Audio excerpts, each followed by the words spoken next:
नमस्कार मंडळी. नाशिक जिल्ह्यामध्ये स्थित असलेलं इगतपुरी तालुक्यात असलेलं शुक्लतीर्थ मंदिर तुम्हाला माहिती आहे का? हे एक सुतीक्षण मुनींचे तपाश्रम आहे. 4 खंडात त्यांनी इथे तपश्चर्या केलेली आहे. असं म्हणतात की श्रीराम लक्ष्मण सीता इथे येऊन गेलेले असतात. तपश्चर्या चालू असताना ज्यावेळी ते येतात त्यावेळेस सुतीक्षण मुनींना खजील वाटते की आपल्या दरबारामध्ये प्रभू रामचंद्र लक्ष्मण आले आणि त्यांचा अभिषेक करायला इथे पाणी नाही. ही गोष्ट प्रभू रामचंद्रांनी ओळखली आणि त्यांनी लक्ष्मणाला इशारा करून सांगितले. तसेच लक्ष्मणांनी बाण काढून खाली जमिनीत मारला आणि तिथे पाणी काढले. इथे कुंड तयार झाले आणि तेच हे तीर्थ आहे. हजारो वर्षापासून हे तीर्थ आहे. तसेच इथे अगस्त्य मुनींचे 2 आश्रम आहेत, एक अंकई आणि दुसरं मनमाड. अगस्त्य मुनी तिथे येऊन जातात. गुरु अगस्त्य मुनींनी शिष्य सुतीक्षण मुनींना सांगितले होते की प्रभू रामचंद्र येतील आणि त्यांना माझ्याकडे घेऊन ये, हीच त्यांचे दर्शन करव, हीच तुमची गुरुदक्षिणा राहील. ते त्या तिघांना घेऊन जातात अंकईला. तिथे गुरूंचं दर्शन होतं. ते सांगतात गुरूंना, प्रभू रामचंद्र सांगतात की आम्ही तर राक्षसांचा संहार करायला आलेलो आहोत. साधू संतांना ते त्रास देतात, होम हवन करू देत नाही, पूजापाठ करू देत नाही. त्यांचा संहार करायला आम्ही आलेलो आहोत. तर आम्ही कुठे राहायचं, कुठे कुठे करायचे? मग गुरु अगस्त्य मुनींनी त्यांना पंचवटीत पाठवले. त्यावेळी तिथे फक्त 5 वडाची झाडं होती. तिथे जंगल असतं, कारण रावणाचे भाऊ दुष्यंत यांची ती राजधानी असते. तेथे ते कुटी बांधतात. इथं आपण आलेलोच आहोत, तर आपण इथे स्थित असलेल्या गणपती मंदिराचं पण दर्शन घेऊया.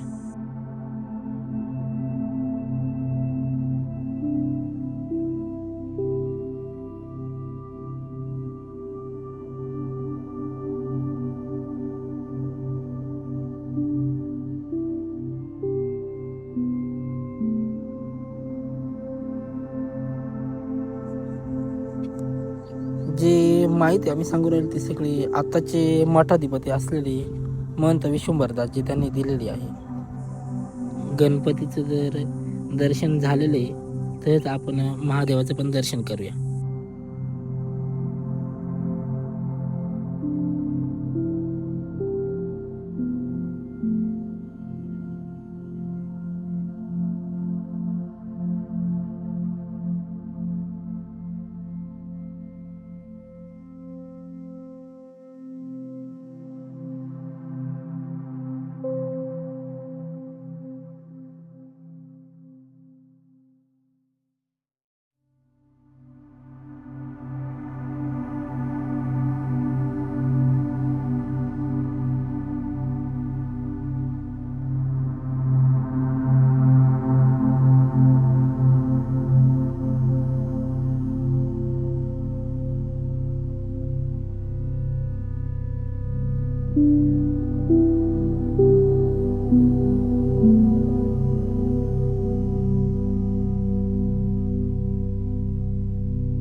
तसेच या दोन्ही मंदिराच्या शेजारी असलेले शनीचं पण दर्शन करूया. सांगायचं राहिलेलं सांगतो. तिथून कुटी बांधल्याच्या नंतर तिथून सीता मातेचं हरण होतं. ते जातात शोध घेत, टाकीत वरून जातात. तिथे जटायूचे पंख छाटलेले असतात. जटायू अंतावस्थेत असतो. तिथे रामजी भेटतात. जटायू त्यांना सांगतात की रावण घेऊन गेला सीता मातेला दक्षिण दिशेला. रामचंद्र त्यांना विचारतात, मग तुम्हाला काय पाहिजे, मोक्ष पाहिजे की काय पाहिजे? जटायू बोलतात की मला मोक्ष पाहिजे.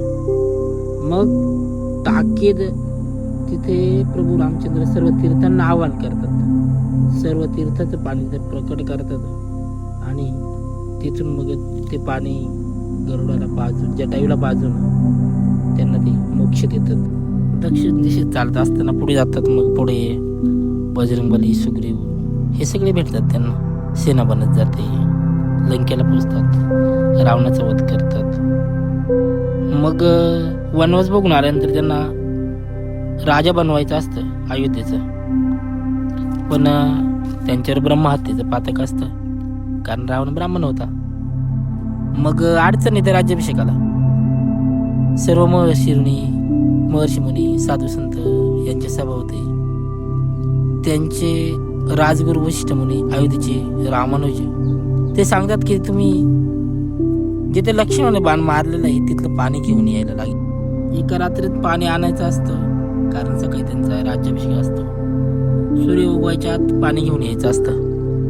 त्या जलाने त्यांना आंघोळ घालायची असते. मग बरोबर रामचंद्रांचं पातक फिटणार असतं.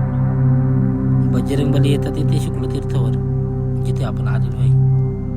आणि याच ठिकाणी आहे ना, जे लक्ष्मण बाण मारलेलं आहे ते इथून जल घेऊन जातात. प्रभू रामचंद्रांना स्नान घालतात, त्यांचं पातक फिटतं.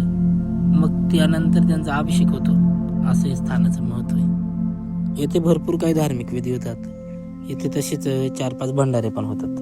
हनुमान जयंती, गणेश जयंती, गुरुजींचा भंडारा, शिवरात्री, रामनवमी असे अनेक प्रकारचे भंडारे इथे होतात तेव्हापासून.